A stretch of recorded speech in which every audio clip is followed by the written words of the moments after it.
అమరజీవి పొట్టి శ్రీరాములు ఆశయ సాధనే మనందరి లక్ష్యం. బాపట్ల ఎమ్మెల్యే వేగేసిన నరేంద్ర వర్మరాజు. అమరజీవి శ్రీ పొట్టి శ్రీరాములు గారి 125వ జయంతిని పురస్కరించుకొని సోమవారం బాపట్ల జిల్లా కలెక్టరేట్ కార్యాలయంలో ఘనంగా నివాళులు అర్పించారు. ఈ కార్యక్రమంలో బాపట్ల జిల్లా కలెక్టర్ డాక్టర్ శ్రీ వి వినోద్ కుమార్ గారితో కలిసి బాపట్ల నియోజకవర్గ శాసనసభ్యులు శ్రీ వేగేసిన నరేంద్ర వర్మరాజు గారు పాల్గొని పొట్టి శ్రీరాములు గారి చిత్రపటానికి పూలమాలలు వేసి ఘనంగా నివాళులు అర్పించారు. అనంతరం అమరావతిలోని శాఖమూరు పార్కులో రాష్ట్ర ముఖ్యమంత్రి శ్రీ నారా చంద్రబాబు నాయుడు గారు మరియు ఉప ముఖ్యమంత్రి శ్రీ కొణిదెల పవన్ కళ్యాణ్ గారు సంయుక్తంగా ప్రారంభించిన పొట్టి శ్రీరాములు గారి 58 అడుగుల భారీ కంస విగ్రహ ఆవిష్కరణ కార్యక్రమాన్ని ఎమ్మెల్యే గారు, కలెక్టర్ గారు మరియు ఇతర అధికారులు లైవ్ స్ట్రీమింగ్ ద్వారా వీక్షించారు. ఈ సందర్భంగా ఎమ్మెల్యే వేగేసిన నరేంద్ర వర్మరాజు గారు మాట్లాడుతూ, ఆంధ్ర రాష్ట్ర సాధన కోసం తన ప్రాణాలను పణంగా పెట్టిన మహానీయుడు శ్రీ పొట్టి శ్రీరాములు గారు. ఆయన త్యాగ నిరతి ప్రతి తెలుగువాడికి స్ఫూర్తిదాయకం. నేడు అమరావతిలో దేశంలోనే ఎత్తైన ఆయన విగ్రహాన్ని ఆవిష్కరించుకోవడం మనందరికీ గర్వకారణం. ఆయన ఆశయాలకు అనుగుణంగా రాష్ట్ర అభివృద్ధిలో ప్రతి ఒక్కరూ భాగస్వాములు కావాలి. ఆంధ్రుల ఆత్మగౌరవం కోసం 58 రోజుల పాటు పోరాడి త్యాగం చేసిన అమరజీవి జ్ఞాపకార్థం రాజధాని అమరావతిలో 58 అడుగుల కాంస్య విగ్రహాన్ని నెలకొల్పడం చారిత్రాత్మకం.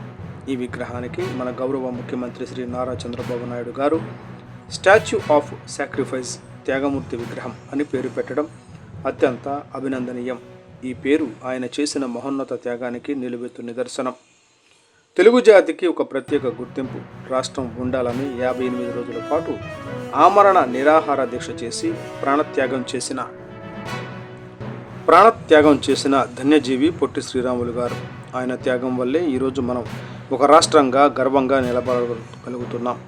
అటువంటి మహనీయుడి 125వ జయంతిని జరుపుకోవడం మనందరి అదృష్టం. అమరజీవి ఆశయాలకు అనుగుణంగా తెలుగువారి ఆత్మగౌరవానికి ప్రతీకగా రాజధాని అమరావతిని తీర్చిదిద్దుతున్నాం. శాఖమూరు పార్కులో 58 అడుగుల పొట్టి శ్రీరాములు గారి విగ్రహాన్ని ఏర్పాటు చేయడం ద్వారా మన చరిత్రను భావితరాలకు సగర్వంగా చాటి చెప్పినట్లయింది. అమరావతి కేవలం ఒక నగరం కాదు, ఇది 5 కోట్ల ఆంధ్రుల ఆశల రూపం.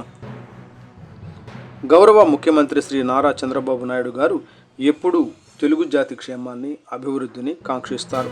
గతంలో విస్మరణకు గురైన అమరావతిని మళ్లీ పూర్వ వైభవానికి తీసుకువస్తూ అమరజీవికి సరైన రీతిలో నివాళి అర్పించిన ఘనత ఆయనకే దక్కుతుంది. చంద్రబాబు నాయుడు గారి నాయకత్వంలో ఆంధ్రప్రదేశ్ మళ్లీ అభివృద్ధి పదంలో పయనిస్తోంది. అమరజీవి ఆశయ సాధనే లక్ష్యంగా రాజధాని నిర్మాణమే ధ్యేయంగా ప్రభుత్వం ముందుకు సాగుతోంది. చంద్రబాబు నాయుడు గారి దూరదృష్టి వల్ల నేడు అమరావతిలో దేశంలోనే ఎత్తైన శ్రీరాములు గారి విగ్రహాన్ని మనం చూస్తున్నాం.